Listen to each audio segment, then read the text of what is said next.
அனைவருக்கும் வணக்கம். இன்னைக்கு வந்து அலெக்சாண்டர் சடிக்யூ 7th சாப்டர்ல உள்ள ப்ராக்டிஸ் ப்ராப்ளம் 7.12 பார்க்க போகிறோம். இது வந்து ஆரல் டிரான்சியன்ஸ் பற்றினது. சரி, ஆரல் டிரான்சியன்ஸில் சோர்ஸ் இருக்கும்போது எப்படி ஆக்ட் பண்ணுது, அதனுடைய கரண்ட் என்ன அப்படிங்கிறது பார்க்க போகிறோம். ஸோ இதுதான் நமக்கு கொடுத்துருக்க சர்க்யூட், எலக்ட்ரிக் சர்க்யூட். இதில் வந்து கொஸ்டின் என்ன கேட்டிருக்காங்க அப்படின்னா, ஸ்விட்ச் S1 has been closed for a long time. இதுதான் ஸ்விட்ச் S1. it opens at t equal to 0. t equal to 0ங்கிற particular இன்ஸ்டன்ட்ல அது ஓப்பன் ஆயிடுது. அதுக்கு முன்னாடி ரொம்ப நேரமா அது வந்து க்ளோஸ் ஆகி இருந்திருக்கு. இப்போ என்ன கேட்டிருக்காங்கன்னா, find I of t for t is greater than 0. So t greater than 0 ஆகி ரொம்ப நேரம் ஆன பிறகு என்ன இருக்கும், ஐ ஆஃப் டி என்ன வேல்யூ அப்படின்னு கேட்டிருக்காங்க.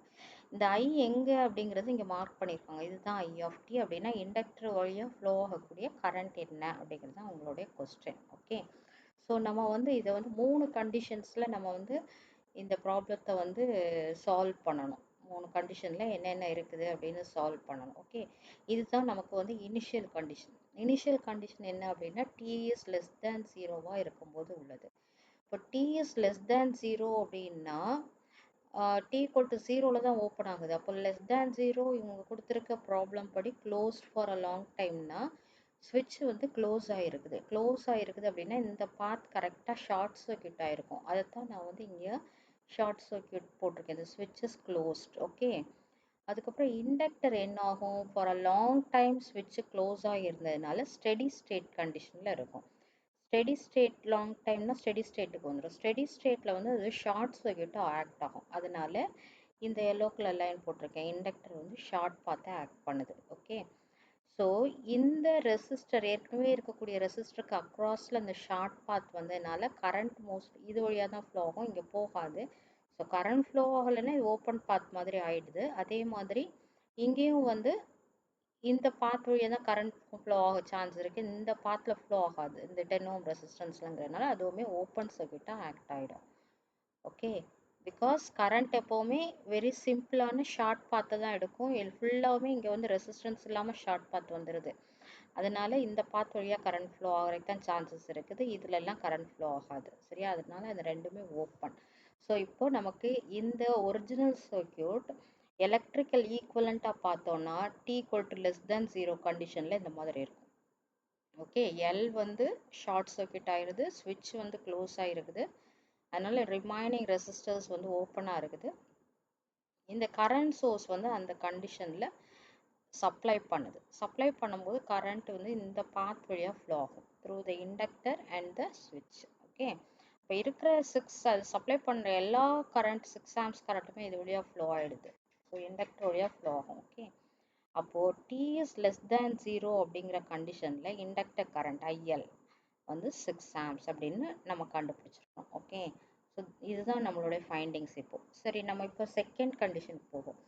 செகண்ட் கண்டிஷனில் வந்து என்ன அப்படின்னா, இந்த ஸ்விட்ச் opens at t equal to 0. So ஸ்விட்ச் ஓப்பன் ஆகிற அந்த மொமெண்ட்டை வந்து டிரான்சியன்ட் மொமெண்ட் சொல்கிறோம். Okay, transient condition, abrupt change occur ஆகும். So transient condition occurs at t equal to 0 அப்படின்னு நம்ம சொல்கிறோம். இப்போ ஸ்விட்ச் ஓப்பன் ஆகிருக்குங்கிறது நமக்கு தெரியுது, டிரான்சியன்ட் அக்கர் ஆகுது. டிரான்சியன்ட் அக்கர் ஆகும்போது இண்டக்டர் வந்து ஓப்பன் சர்க்யூட்டாக ஆக்ட் ஆகும். ஓகே, ஓப்பன் சர்க்யூட்டாக ஆக்ட் ஆனாலும் ப்ரீவியஸ்லி என்ன கரண்ட் இருந்ததோ அந்த டிரான்சியன்ட் அக்கர் ஆகிறதுக்கு முன்னாடி உள்ள கரண்ட்டை அது வந்து மெயின்டைன் பண்ணும். ஓகே, ஸோ இந்த பீரியட், அதாவது டிரான்சியன்ட் அக்கர் ஆகிற பீரியடில் உள்ள கரண்ட் வந்து ஐஎல் ஆஃப் 0ன்னு சொல்லுவோம். டி ஈக்குவல் டு 0 அதுக்கு முன்னாடி என்ன கரண்ட் இருந்ததோ that is t equal to 0 minus அப்படிங்கிற அந்த வெரி, அது ஆக்சுவலாக வந்து ஷார்ட் பீரியட்லாம் சொல்ல முடியாது, டிரான்சியன்ட் பீரியட். ஸோ இந்த பீரியடில் என்ன இருந்ததோ அதுதான் வந்து t equal to 0வில் இருக்கும். அதுதான் t equal to 0 ப்ளஸ்ங்கிற கண்டிஷன்லையும் same current will be maintain. அந்த கரண்ட் தான் மெயின்டைன் ஆகும். ஏன்னா இண்டக்டர் வந்து சடன் சேஞ்ச் ஆஃப் கரண்ட்டை வந்து அப்போஸ் பண்ணும். ஸோ கரண்ட்டை இமீடியட்டாக டக்குன்னு சேஞ்ச் பண்ணுறதுக்கு விடாது. ஓகே, அப்ரப்டாக சேஞ்ச் பண்ணுறதுக்கு அது பெர்மிட் பண்ணாது. ஓகே, ஸோ இதுக்கு வந்து எந்த மாதிரி நமக்கு சர்க்யூட் இருக்கும் அப்படின்னு நீங்கள் பார்த்தீங்கன்னா, ஈக்குவலன்ட் சர்க்யூட் போடும்போது இந்த ஒரிஜினல் சர்க்யூட்லேருந்து ஈக்குவலன்ட் சர்க்யூட்டுக்கு நம்ம போனோம் அப்படின்னு சொன்னீங்கன்னா இந்த மாதிரி இருக்கும். ஓகே, ஸோ இதில் என்ன ஆகுது, இண்டக்டர் ஓப்பன் சர்க்யூட். ஸோ இங்கே ஓப்பன் பண்ணியாச்சு, ஸ்விட்சுமே ஓப்பன், அதனால இந்த ஸ்விட்ச் ஓப்பன் ஆகிடுச்சு. மீதி ரெசிஸ்டர்ஸ் எல்லாம் கனெக்ட் ஆகிருக்குது. பட் இந்த இண்டக்டரில் வந்து உள்ள கரண்ட் சோர்ஸ் வந்து அப்படியே ஆக்ட் ஆக தான் செய்யும், அதில் இருந்துகிட்டே இருக்கும். இண்டக்டரில் உள்ள கரண்ட் வந்து மெயின்டைன் ஆகும். ஓகே, அதனால எல் வந்து ஓப்பன் சர்க்யூட்டாக இருந்தாலும் அது கரண்ட் மெயின்டைன் ஆகுதுன்னு சொல்லிட்டு IL of t equal to 0, IL of 0, அந்த டிரான்சியன்ட் பீரியடில் உள்ள கரண்ட் 6 amps அப்படின்னு நம்ம கன்க்ளூட் பண்ணுறோம். ஓகே, இப்போ நம்ம தேர்ட் கண்டிஷனுக்கு வரலாம். So third condition final condition அப்படின்னு சொன்னோம்னா t is greater than 0. So ஜீரோவை கடந்து அது வந்த பிறகு பாசிட்டிவ் வேல்யூஸ் t இருக்கும்போது என்ன அப்படின்னு நம்ம பார்க்க போகிறோம். So t is greater than 0 அப்படிங்கும்போது ஸ்விட்ச் வந்து ஓப்பன் கண்டிஷனில் தான் இருக்குது. ஸோ ஸ்விட்ச் ஓப்பன் அண்ட் இட் வில், அது வந்து ரொம்ப நேரமாக ஓப்பனில் இருக்கும், லாங் டைமுக்கு. ஸோ அதனால் ஸ்டெடி ஸ்டேட் ரீச் ஆகிடுது. ஸ்டெடி ஸ்டேட்டில் வந்து இண்டக்டர் வந்து ஷார்ட் சர்க்யூட்டாக ஆக்ட் ஆகும். ஸோ இது இந்த டிஸ்கிரிப்ஷனுக்குரிய கரஸ்பாண்டிங் சர்க்யூட் என்ன, அதாவது இந்த ஒரிஜினல் சர்க்யூட்டை எப்படி நம்ம ரீட்ரா பண்ணுறோம் அக்கார்டிங் டு திஸ் கண்டிஷன், இந்த கண்டிஷன் தக்க அப்படின்னு பார்த்தீங்கன்னா எல் வந்து ஷார்ட் சர்க்யூட், அதனால இந்த லைன் போட்டாச்சு. எஸ் வந்து ஓப்பன் ஆயிருக்கு ஸ்விட்சு, ஸோ ஓப்பன். ரிமைனிங் ரெண்டு ரெசிஸ்டர்ஸும் இருக்கும். அப்போ இப்போ இந்த பார்த்தீங்கன்னா இந்த 6 amps வந்து கரண்ட் சப்ளை பண்ணுது. ஸோ இது சப்ளை பண்ணால் இது ரெண்டு பாத்தில் போகிறதுக்கு சான்ஸ் இருக்குது, டிவைட் ஆகி போகும், ரெண்டு பாத்தில் டிவைட் ஆகி போகிறதுக்கு சான்ஸ் இருக்குது. ஸோ பட் நமக்கு இண்டக்டர் கரண்ட் தான் வேணும், அதுதான் நமக்கு ஐ ஆஃப் டி என்ன அப்படிங்கிறது தான் இதில் கொஸ்டினில் கேட்டிருக்காங்க, இந்த ஐ வந்து தான் கேட்டிருக்காங்க. ஸோ இது வழியாக ஃப்ளோ ஆகிற கரண்ட்டை கால்குலேட் பண்ணி டைம் வேஸ்ட் பண்ண வேண்டாம், இது வழியாக என்ன கரண்ட் ஃப்ளோ ஆகுது அப்படின்னு நம்ம மட்டும் பார்த்தா போதும். அதுக்கு வந்து கரண்ட் டிவிஷன் ரூல் நம்ம ஃபாலோ பண்ணலாம். ஸோ இது வழியாக ஃப்ளோ ஆகிற கரண்ட்டுங்கிறது nothing but the current which is flowing through 5 amps. 5 amps வழியாக ஃப்ளோ ஆகிற கரண்ட்டும் இந்த இண்டக்டர் வழியாக ஃப்ளோ ஆகிற கரண்ட்டும் ஈக்குவல் தான். ஸோ நம்ம அந்த ஃபார்முலாவை கரண்ட் டிவிஷன் ரூல் போட்டு கண்டுபிடிக்கிறோம். ஓகே, ஸோ 5 amps வழியாக ஃப்ளோ ஆகிற current I5 ohms is equal to the total current, அதாவது supply current 6 multiplied other branch resistance, அதாவது 10 ohms divided by total resistance of the branches, அதாவது 10 plus 5. ஓகே, திரும்ப repeat பண்ணுறேன். total current supplied அது வந்து 6 amps multiplied by resistance of the other branch, that is 10 ohms divided by total resistances of the two branches. Okay, so நமக்கு 60/15 வரும், that is 4 amps வருது. Okay, இது வந்து t is greater than 0 இருக்கும்போது ILோட value. Okay, IL at t is greater than 0 will be getting, நமக்கு வந்து ஒரு 4 amps கரண்ட் கிடைக்கும். ஓகே, பட் நம்ம வந்து டோட்டல் சொல்யூஷன் எழுதணும். ஸோ டோட்டல் சொல்யூஷன் எப்படி எழுதுறது அப்படின்னா IL t is greater than 0 or IL of t ன்னு ஜென்ரலாக எடுத்துட்டோம்னா that is equal to final value plus initial value. Initial value final value னா final value of the inductor current, that is IL தான், and initial value of the inductor current minus final value of the inductor current multiplied by e power minus t by tau. டவுங்கிறது time constant. இந்த time constant calculate பண்ணுறதுக்கு formula என்ன RL சர்க்யூட்டில் அப்படின்னு பார்த்தீங்கன்னா L equivalent by R equivalent. இதில் இந்த R ஈக்குவலண்ட்டுங்கிறது வேறு எதுவும் கிடையாது, ஆர் தெவெனின். எப்போவுமே தெவெனின்ஸ் நாட்டான்ஸ் இந்த மாதிரி சர்க்யூட்ஸ்லாம் நம்ம ஆர் தெவெனின் கால்குலேட் பண்ணுவோம் இல்லையா, அதே ப்ரொசீஜர் படி இந்த ஆர் ஈக்குவலன்ட் கால்குலேட் பண்ணணும். ஓகே, ஸோ இந்த ஆர் ஈக்குவலன்ட் கால்குலேட் பண்ணுறது எப்போ கால்குலேட் பண்ணணும் அப்படின்னா t is greater than 0ல தான் நமக்கு சொல்யூஷன் கேட்டிருக்காங்க. ஸோ அந்த கண்டிஷனில் ஆர் ஈக்குவலன்ட் நமக்கு வேணும், அதாவது ஆர் தெவெனின் வேணும்.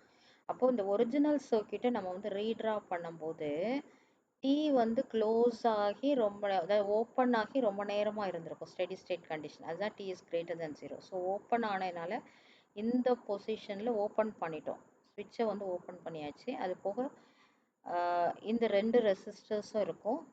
Thevenin's theorem or Thevenin calculate பண்ணும்போது இண்டிபெண்ட் வோல்டேஜ் சோர்ஸோ இண்டிபெண்ட் கரண்ட் சோர்ஸஸோ இருந்ததுன்னா அதை கில் பண்ணணும் அப்படிங்கிறது நம்மளுடைய கண்டிஷன்ஸ். ஸோ இதில் வந்து நமக்கு கரண்ட் சோர்ஸ் இருக்குது, கரண்ட் சோர்ஸை கில் பண்ணுறதுனா அதை ஓப்பன் சர்க்யூட் பண்ணி விட்டுருவோம். ஓகே, ஸோ ஓப்பன் சர்க்யூட் பண்ணுறதுனால இந்த போர்ஷன் நமக்கு ரிமூவ் பண்ணிட்டோம், அதில் இல்லை.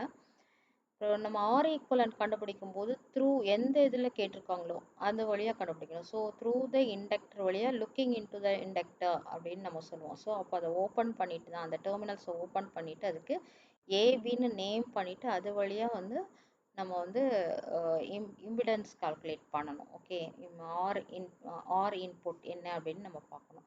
ஸோ இந்த ஏ அண்ட் பி டெர்மினல்ஸ்க்கு அக்ராஸில் 2 ரெசிஸ்டர்ஸ் கனெக்ட் ஆகிருக்கு, 2 வந்து சீரீஸில் இருக்குது. ஸோ அதனுடைய டோட்டல் வந்து நமக்கு சம்மேஷன் போட்டால் 15 ஓம்ஸ் அப்படின்னு நமக்கு கிடச்சிருது. ஓகே, ஸோ இப்போ ஆர் ஈக்குவலண்ட் 15 கிடச்சிருச்சுன்னா நம்ம இதில் சப்ஸ்டியூட் பண்ணலாம். R equivalent already L equivalent பார்த்தீங்கன்னா 1.5 ஹென்ரி. ஸோ 1.5 டிவைடட் பை 15னா நமக்கு 0.1 வரும். ஸோ அந்த 0.1 வந்து e power minus t by டவுவில் சப்ஸ்டியூட் பண்ணுறோம் 0.1 அப்படின்ட்டு. ஓகே, ஸோ நமக்கு என்ன கிடைக்கும், இ பவர் மைனஸ் 10t அப்படின்னு கிடைக்குது. ஸோ இப்போ நமக்கு இந்த டோட்டல் சொல்யூஷன் ஃபார்முலாவில் எல்லாத்தையும் சப்ஸ்டியூட் பண்ணலாம். சரியா, IL of t greater than 0 that is equal to final. இப்போ நமக்கு கிடைச்சிருந்த வேல்யூ இதுக்கு முன்னாடி இதில் பார்த்தோம், உங்களுக்கு தெரியும் 4 ஆம்ப்ஸ் நம்ம கால்குலேட் பண்ணியிருக்கிறோம். ப்ளஸ் இனிஷியல் வேல்யூ அப்படின்னா இது என்ன அப்படின்னு பார்த்தீங்கன்னா ஐஎல் ஆஃப் 0 ப்ளஸ் இனிஷியல் வேல்யூன்னு எடுத்துக்கணும். IL of 0 for a long time அப்படின்னு நம்ம டி இஸ் கிரேட்டர் தேன் 0 போகிறது ஃபைனல் வேல்யூ. ஐஎல் ஆஃப் 0 ப்ளஸ்ங்கிறது இனிஷியல் வேல்யூ. ஸோ அது 6 ஆம்ப்ஸ் கிடச்சிருந்தது நமக்கு. So again final value 4 amps into e power minus 10t. Okay, so this can be written as எப்படி எழுதலாம்னா 4 plus 2 into e power minus 10t. இதான் நமக்கு final solution. Thank you everybody. So நம்ம வந்து இங்கே வந்து இந்த சொல்யூஷன் எழுதிட்டோம். ஓகே.